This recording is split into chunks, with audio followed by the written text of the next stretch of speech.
Good morning students. मैं चंद्रकांता आज आपको चैत्र नवरात्रों के बारे में कुछ समझा रही हूँ। बच्चों, आपको पता है अब जो है नवरात्रे चल रहे हैं, तो रामनवमी तक यानी नवरात्र 1 से लेके 9 दिन तक जो है नवरात्रों की चहल पहल रहती है। लोग पहले से ही तैयारियां करनी शुरू कर देते हैं। नवरात्रे आने से पहले जो है घरों को साफ सफाई करके और ऐसे शुद्ध कर दिया जाता है। कुछ लोग जो मंदिर में मतलब 9 दिन तक लगातार अखंड ज्योत जगाते हैं, और कुछ लोग पूरे पूरे नवरात्रे में व्रत करते हैं, कुछ लोग 1-2 दिन तक व्रत करते हैं। तो मतलब नवरात्रों के दिनों में लोगों में बड़ा ही उत्साह भर जाता है, उनमें एक नई ऊर्जा का संचार होता है। तो ये नवरात्रे मनाए क्यों जाते हैं, सबसे पहले तो इस बात का पता होना चाहिए ना। तो नवरात्रे जो है, नवरात्रों में माँ दुर्गा के 9 रूपों की पूजा की जाती है। क्या था कि राजा दक्ष, उनकी पुत्री थी सती, तो सती ने भगवान शिव को पति रूप में पाने के लिए कठोर तपस्या की थी। उसे बहुत मना किया गया था, लेकिन वो नहीं मानी थी और जंगल में जाकर के तपस्या करने लगी थी, जहाँ पर उसकी तपस्या से खुश होकर के भगवान शिव ने स्वयं उन्हें साक्षात रूप में दर्शन दे करके उनसे पूछा कि तुम ये इतनी कठोर तपस्या क्यों कर रही हो। तो उन्होंने जो रूप तो शिव का नहीं बनाया हुआ था, एक साधारण मनुष्य के रूप में आए थे। तो उन्होंने कहा, मतलब माँ जो सती थी, उन्होंने कहा कि मैं भगवान शिव को पति रूप में पाना चाहती हूँ, इसलिए ये तपस्या कर रही हूँ। तब शिव बोले कि तुम ऐसे शिव को पति रूप में पाना चाहती हो जो सारे शरीर पर भस्म लगाए रखते हैं और भूत पिशाच उनके चारों तरफ घूमते रहते हैं और शमशान में जो निवास करते हैं, तुम ऐसे व्यक्ति को पति रूप में पाना चाहती हो। ये सब सुनकर के माँ पार्वती को बड़ा गुस्सा आ गया था, तो वो उन्हें बुरा भला कहने लगी। तब वो उनके सामने जो है शिव रूप में प्रकट हुए और उन्होंने कहा कि मैं तुम्हारी तपस्या से बहुत प्रसन्न हूँ, और तब उनका विवाह उनके साथ हो गया था। लेकिन सती के पिता दक्ष अपनी बेटी का विवाह भगवान शिव से नहीं करना चाहते थे, तो इसलिए वो उनसे नाराज रहने लगे। एक बार दक्ष ने महान यज्ञ का आयोजन किया, तो वहाँ पर सभी ऋषि मुनियों को और ब्रह्मा विष्णु को सभी को बुलाया, लेकिन भगवान शिव को निमंत्रण नहीं भेजा। जब माँ सती को इस बात का पता चला, तो उन्होंने शिव से प्रार्थना की कि मैं जो है उस यज्ञ में जाना चाहती हूँ। तो भगवान शिव ने बहुत मना किया कि तुम उस यज्ञ में नहीं जाओ, यानी बिना बुलाए कहीं भी जाते हैं तो वहाँ आदर नहीं बल्कि निरादर ही होता है, तो इसलिए वहाँ नहीं जाना चाहिए। लेकिन वो नहीं मानी, उन्होंने बहुत जिद की, तो शिव ने उन्हें जाने की आज्ञा दे दी। जब वहाँ पर वो गई तो उन्होंने देखा कि सब लोग जो है यज्ञ में बैठे हैं, लेकिन एक भगवान शिव का उन्होंने कोई भी आसन भी नहीं लगाया हुआ था। तो तब ये देख कर के वो उनसे बहुत नाराज़ हो गई और उनके साथ किसी ने ढंग से बात भी नहीं की थी। तो इस बात से वो बहुत नाराज़ हुई। तब उनके पिता ने भी नाराज़ होकर के कहा कि जब मैंने बुलाया ही नहीं है तो तुम फिर यहाँ पर क्यों आई हो। तो इस बात से उन्हें बहुत दुख हुआ। तो अब उन्होंने सोचा कि यदि मैं वापस यहाँ से चली जाऊँगी तो मैं उन्हें शिव को यानी क्या मुख दिखाऊंगी, भी मैं जिद करके तो यहाँ आई थी और यहाँ पर उनका इतना अपमान किया जा रहा है। तो उन शिव के अपमान को वह सहन नहीं कर सकी और वहाँ पर उन्होंने वहीं पर यज्ञ के कुंड में अपने शरीर को मतलब अर्पित कर दिया। और जब ये बात भगवान शिव को पता चली तो वो बड़े अपने रौद्र रूप में आ गए, उन्हें बहुत गुस्सा आया और उन्होंने राजा दक्ष का जो यज्ञ था वो उसे पूरा नहीं होने दिया और वहाँ पर आतंक मचा दिया। तो इस प्रकार से जब वे फिर वहाँ से वो सती को अपने कंधे पर उठा करके वहाँ से चल दिए, और तब उसके बाद वो माँ दुर्गा ने मतलब हिमालय पर्वत के यहाँ पर जन्म लिया, और फिर उनके जो 9 रूप थे उनको नवरात्रों के रूप में यानी 9 दिनों में उन्हीं रूपों की पूजा अर्चना की जाती है। तो सबसे पहला रूप है माँ शैलपुत्री। क्या नाम है? शैलपुत्री के रूप में पूजा की जाती है।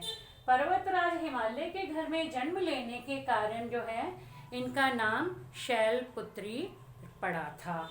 और यह स्वरूप बड़ा ही शुभ माना जाता है। माता दुर्गा का यह स्वरूप बड़ा शुभ माना जाता है। इस रूप में उनके एक हाथ में त्रिशूल तथा दूसरे में कमल दिखाई देता है और इनका जो मतलब वाहन है वो वृषभ है। ये वृषभ पर जो है विराजमान दिखाई देती हैं। तो पहला नवरात्रा जब हम मनाते हैं तो वो माँ दुर्गा का शैलपुत्री स्वरूप की हम पूजा करते हैं। अब आ जाते हैं दूसरे नवरात्रे पे। तो दूसरे नवरात्रे में यानी माँ दुर्गा की ब्रह्मचारिणी के स्वरूप की पूजा की जाती है। तो दूसरे नवरात्रे के दिन ब्रह्मचारिणी स्वरूप की पूजा की जाती है। अब मान्यता के अनुसार ये हिमालय की पुत्री हैं। तो महर्षि नारद के कहने पर इन्होंने कठोर तपस्या की थी और शिव को पति रूप में पाया था। इस रूप में इनके एक हाथ में तो जपमाला दिखाई गई है, माला जो हम जपते हैं भगवान का नाम लेते हैं वो है, और दूसरे हाथ में कमंडल रहता है। इसमें ये किसी भी वाहन पर नहीं है बल्कि जमीन पर खड़ी हुई दिखाई देती हैं। अब आ जाते हैं माँ दुर्गा का तीसरा स्वरूप। तो तीसरे नवरात्रि के दिन माँ दुर्गा के चंद्र घंटा रूप की उपासना की जाती है। माँ का यह स्वरूप युद्ध व दुष्टों का नाश करने के लिए धारण किया गया है। अब इनके तब इस रूप में इनके हाथों में तलवार, गदा, त्रिशूल व धनुष आदि दिखाए गए हैं। इनके माथे पर आधा चंद्र है। अब आधा चंद्र होने के कारण ही इन्हें जो है चंद्र घंटा के नाम से जाना जाता है। अब आ जाता है चौथा नवरात्रा। तो चौथे नवरात्रे के दिन माँ दुर्गा के स्वरूप यानी कुष्मांडा की पूजा की जाती है। अब कौन सा है चौथा स्वरूप उनका? माँ कुष्मांडा। तो इसकी पूजा अर्चना की जाती है। अब मान्यता के अनुसार ये है कि जब संसार में चारों ओर अंधकार छाया हुआ था, हाहाकार मचा हुआ था, तब माँ दुर्गा ने अपने ईश्वरीय हास्य से ब्रह्मांड की रचना की थी। इसीलिए अब ब्रह्मांड की रचना करने के लिए इन्हें आदि शक्ति के नाम से भी जाना जाता है। अब इनका जो निवास स्थान है वो सूर्य है, इसलिए इनके इस स्वरूप के पीछे सूर्य का तेज दिखाई देता है। अब आ जाता है पांचवा नवरात्रा। पांचवें नवरात्रे में माँ दुर्गा के स्कंद माता स्वरूप की पूजा अर्चना की जाती है। मान्यता के अनुसार देवताओं के सेनापति कहे जाने वाले स्कंद कुमार, अब स्कंद कुमार कौन थे? कार्तिकेय। भगवान शिव जो हैं और पार्वती के दो पुत्र थे, कार्तिकेय और गणेश। तो जो कार्तिकेय हैं उनका नाम स्कंद कुमार था। अब उनकी माता होने के कारण इन्हें इस स्वरूप में यानी स्कंद माता के रूप में पूजा जाता है। अब इस स्वरूप में यह भक्तों पर वैसे ही कृपा बरसाती हैं जैसे एक माँ अपने बच्चों पर अपनी कृपा बनाए रखती है। अब आ जाता है इसका छठा स्वरूप।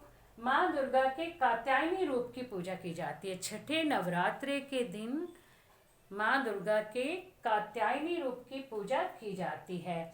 ऐसी मान्यता है कि महर्षि कात्यायन की तपस्या से प्रसन्न होकर के आदि शक्ति ने उन ऋषि के घर में जन्म लिया था, इसलिए उनका यह नाम कात्यायनी पड़ा था।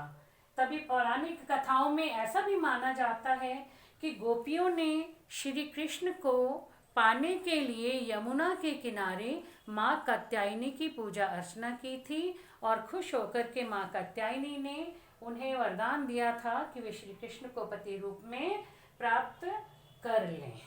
तो इस तरह से इस दिन माँ कात्यायनी की पूजा की जाती है।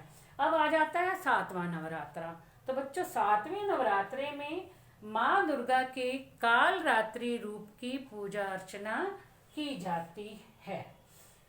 अब इसमें बताया गया है कि जो असुरों के राजा थे, रक्त बीज उनका नाम था, असुर मतलब राक्षस, तो उनके राजा जो रक्त बीज थे उसका वध करने के लिए ही माँ दुर्गा ने काल रात्रि रूप धारण किया था। ऐसी मान्यता है कि तीनों लोकों में असुरों ने बड़ा हाहाकार मचा रखा था, कोई भी चैन से जी नहीं पा रहा था, सब बड़े परेशान थे।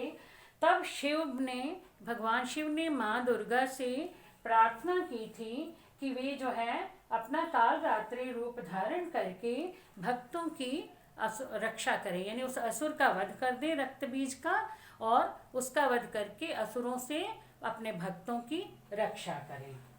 तो अब जो है आठवां आ जाता है। आठवें नवरात्रे के दिन माँ दुर्गा के गौरी यानी महागौरी स्वरूप की पूजा अर्चना की जाती है। इस रूप में अर्चना करने से मन को बड़ी शांति मिलती है तथा संयम मिलता है। अब इसमें महागौरी का बड़ा ही गौर वर्ण यानी सफ़ेद रंग दिखाया गया है और इनके वस्त्र तथा आभूषण भी सफ़ेद दिखाए गए हैं। अब आ जाते हैं 9वां दिन। अब देखो 9वें नवरात्रि में जो है माँ दुर्गा के सिद्धिदात्री रूप की पूजा की जाती है। इसमें माता सब सिद्धियों को देने वाली मानी जाती है। इनका वाहन जो है वो सिंह है। देवी पुराण के अनुसार इनकी अनुकंपा से ही भगवान शिव का आधा शरीर देवी का हुआ था। इसी कारण वे लोक में अर्धनारीश्वर के नाम से भी प्रसिद्ध हो गए थे। तो बच्चों, आज आपको इस बात का पता चल गया होगा कि नवरात्रि क्यों मनाए जाते हैं। तो क्योंकि हम सिलेबस तो करते ही हैं, जो हमारा पाठ्यक्रम है हम रोज़ पढ़ते रहते हैं, लेकिन कुछ दिन भी ऐसे आ जाते हैं बीच में, तो हमें उसके बारे में भी कुछ जानकारी तो होनी चाहिए। मनाते तो सभी हैं नवरात्रि। आप बच्चे भी, बहुत से बच्चे भी ऐसे हैं जो व्रत वगैरह रखते हैं, क्योंकि उन्हें भी ऐसा अच्छा लगता है नवरात्रों में व्रत रखना। अष्टमी के दिन हम कंजक बिठाते हैं, घर में हलवा पूड़ी वगैरह बनाते हैं, सब कुछ करते हैं। तो वो करते क्यों हैं? तो मैंने आज आपको माँ दुर्गा के 9 स्वरूपों के बारे में बताया है, तो आपको इनका भी ध्यान होना चाहिए। तो आप देखो, आपको पता चल गया तो आपके दिमाग में रहेगा। यदि कोई पूछ भी लेता है कई बार कि क्यों मनाया जाता है, तब हमें पता ही ना हो, हम वो काम तो करते हैं, उस दिन को तो मनाते हैं, लेकिन ये नहीं पता होता कि क्यों मनाते हैं। अब जैसे कई बार ऐसा होता है कि बच्चों से कह दिया जाता है कल छुट्टी है, और घर जाते कि कल छुट्टी है, कल छुट्टी है। जब उनसे पूछा जाए कि छुट्टी क्यों है, तो उन्हें पता नहीं होता कि किस बात की छुट्टी है। तो हमें इन बातों के बारे में भी पता होना चाहिए। तो बच्चों, आज के लिए इतना ही। बाकी हम जो सिलेबस है अपना वो नेक्स्ट वीडियो में करेंगे। Thank you.